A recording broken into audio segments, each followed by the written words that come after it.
Today you're watching an FELC YouTube tutorial. Today I'm going to show you how to plant the Kaleidoscope garden.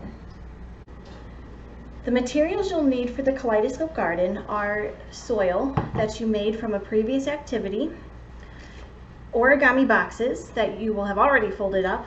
I only have 2 here, but you can make up to 4, and a little packet of wildflower seeds. So the first step is to fill each of these boxes almost to the top with soil.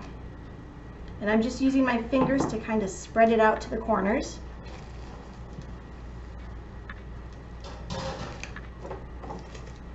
And you can use as many or as few of the seeds from this packet as you want, but I'm going to split mine in half and do almost half in one box, half in the other. And these don't need to be buried very deep in the soil, so you just take your finger and kind of swirl them in.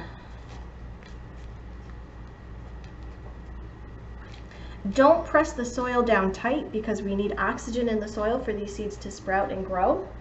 And your final step is to take a little bit of water and mist the top. You'll want to water these plants with the spray bottle once a day so that the soil doesn't dry out too much. And once the plants have sprouted and they reach 3 or 4 inches tall, you can plant the whole box into the ground. It's a very thin paper with plant-based inks, so these will decompose into the soil and not be harmful to the plants or animals that might interact with it.